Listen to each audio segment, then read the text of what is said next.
Mais uma vez com você, meu garotinho, com muita alegria e conhecimento, aqui no seu, no nosso Carecas de Saber.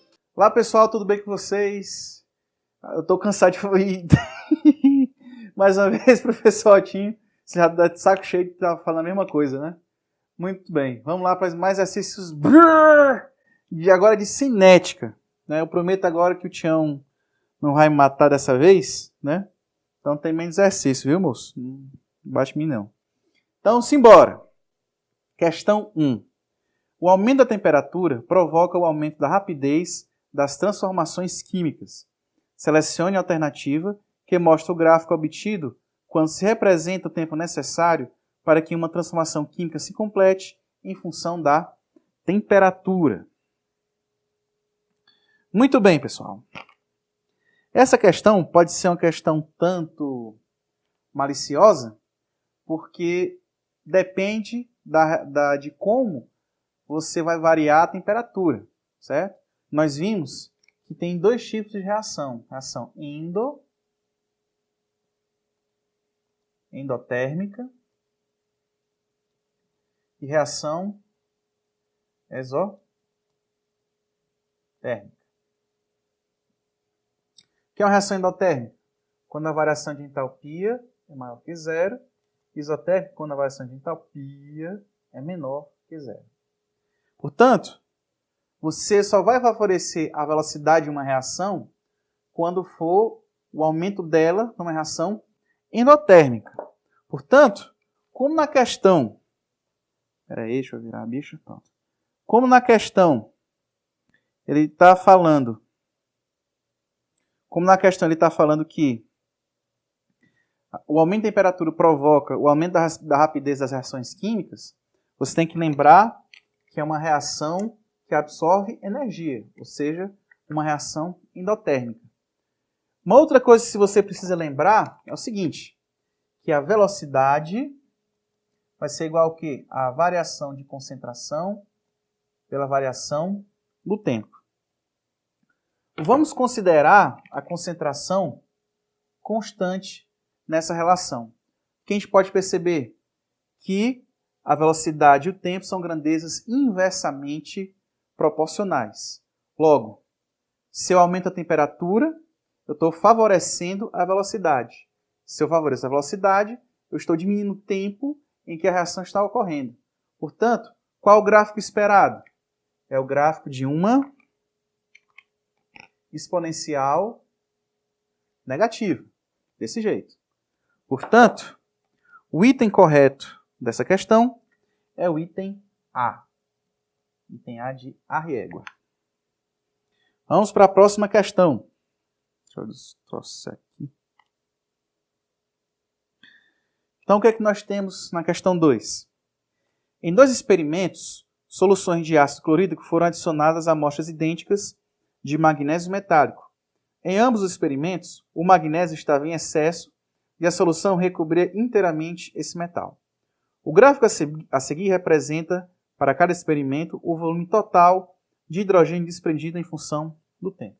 Esqueci de colocar esse gráfico. Mas um gráfico é assim e o outro gráfico é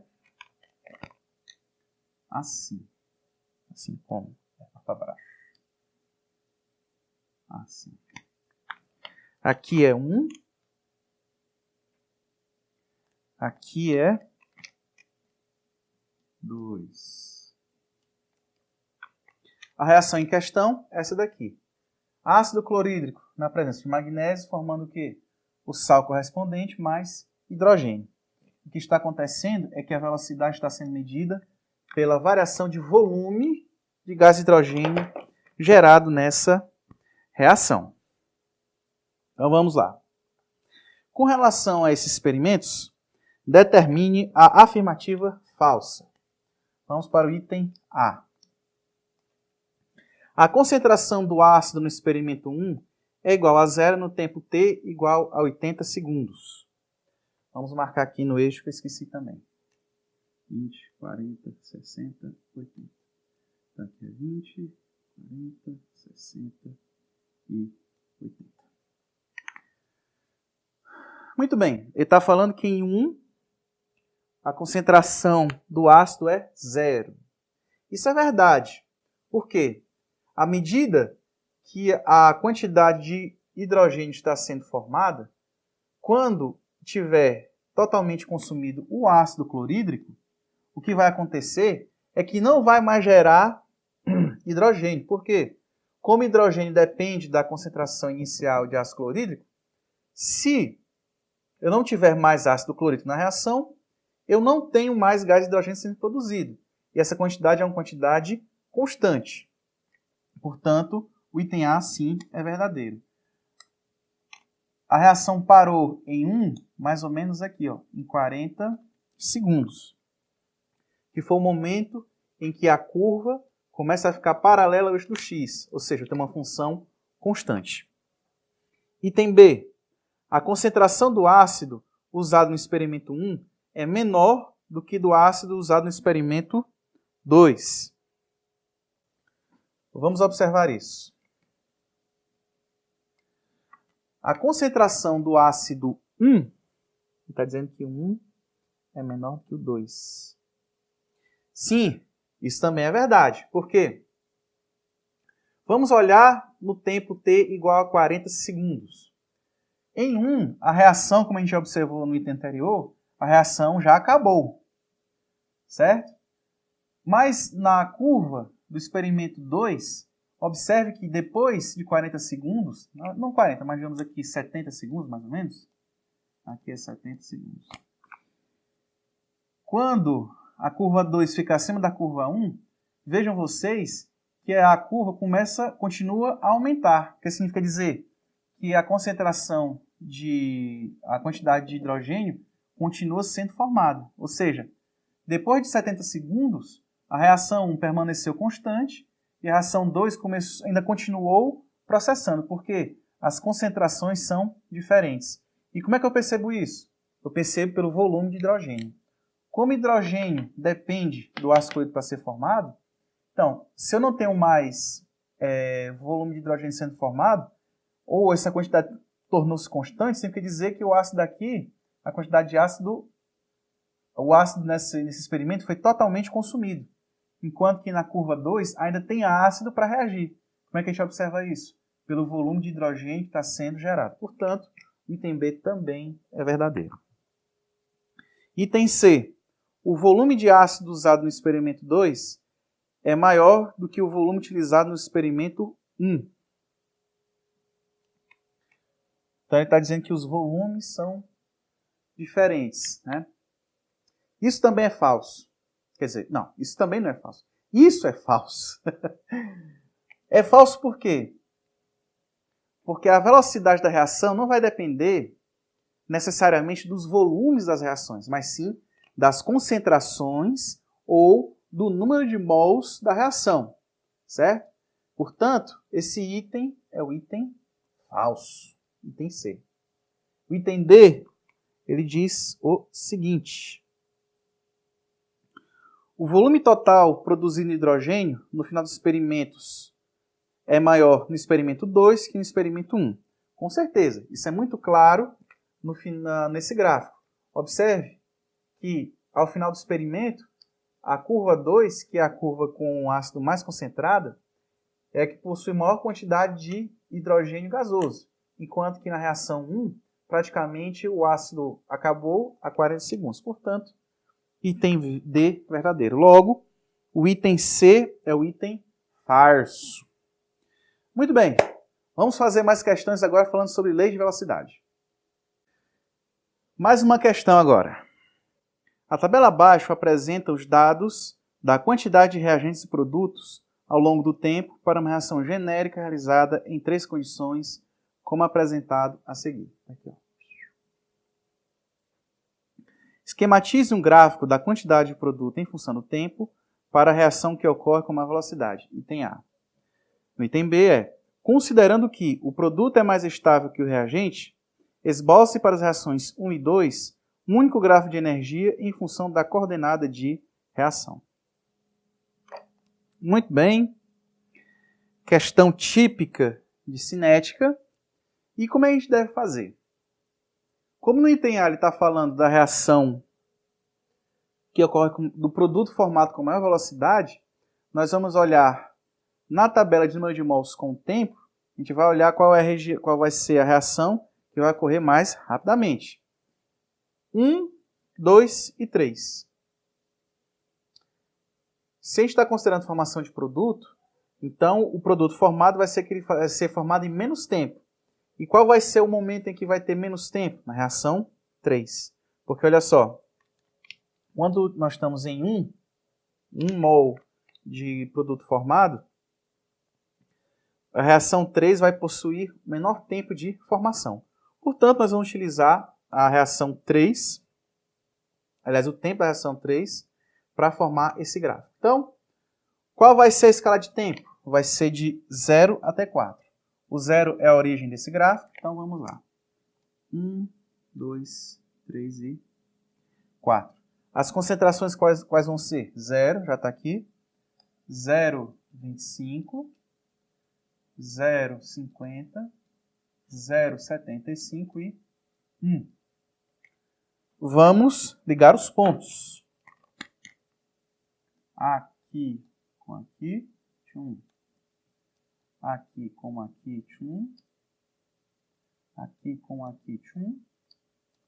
E aqui com aqui, tchum. Então, vamos ligar os pontos. O que é que nós temos? Nós temos uma reta. Esse é o gráfico da reação do produto formado, certo? Com maior velocidade. Então, vamos para o item B. O item B está pedindo para esboçar um gráfico da energetivação das reações 1 e 2, certo? Vamos olhar a reação 1 e 2. Qual a diferença entre essas reações? Uma não utiliza catalisador e a outra utiliza catalisador. Então, como devemos fazer este gráfico? Devemos fazer da seguinte forma. Vamos fazer um gráfico de energetivação supondo que ela seja uma reação exotérmica. Então, qual é o formato de um gráfico de entalpia com coordenada de reação? Qual vai ser o gráfico típico de uma reação exotérmica? Uma reação assim. Então, nós temos o A sólido mais B líquido aqui na entalpia dos reagentes e formando o quê? Formando C líquido aqui nos produtos. Então, se a gente fizer assim, ó, a gente tem aqui a variação de entalpia. Essa seria a reação 1. Então, vamos destacar aqui, ó, reação 1, que é a reação sem catalisador. Agora vamos para o outro gráfico, que é a reação com catalisador. Como é que seria? Seria mais ou menos assim.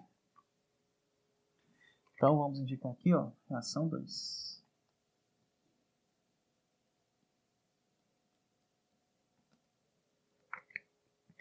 Então qual vai ser a energetivação da reação sem catalisador? Vai ser essa distância daqui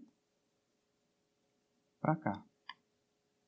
Essa daqui, como a gente já sabe, é a reação 1. E a energetivação para a reação 2 vai ser essa daqui.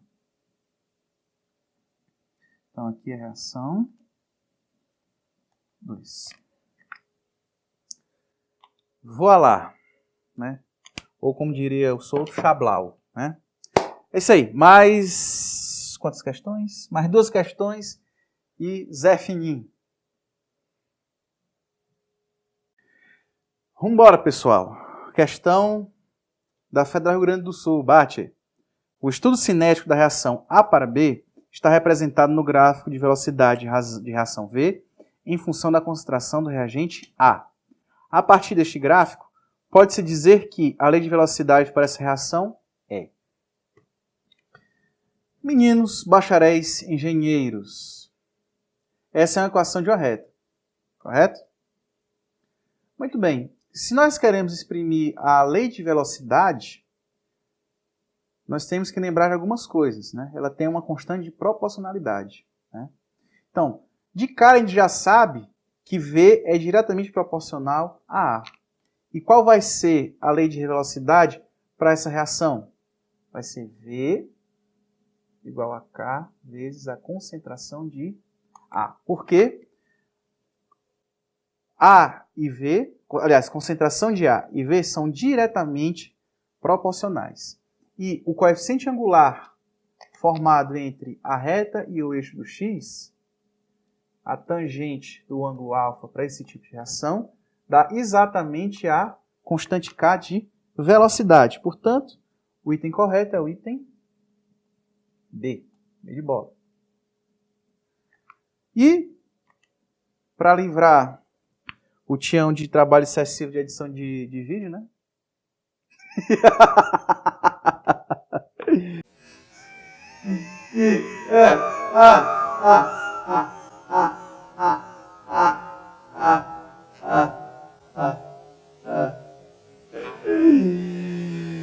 Vamos para esta questão, né? Os dados obtidos desta tabela foram obtidos em 55 graus Celsius a partir da reação que é essa daqui. É uma reação de substituição nucleofílica de ordem...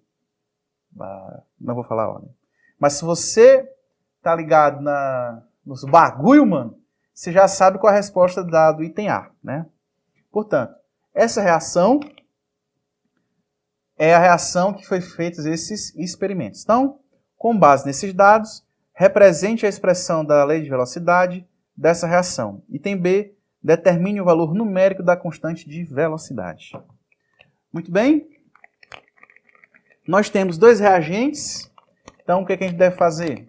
A gente fixa um para verificar a variação da concentração do outro reagente e ver o que acontece com a velocidade. Então, você pode começar de qualquer lado, viu? Eu vou começar pelo hidróxido.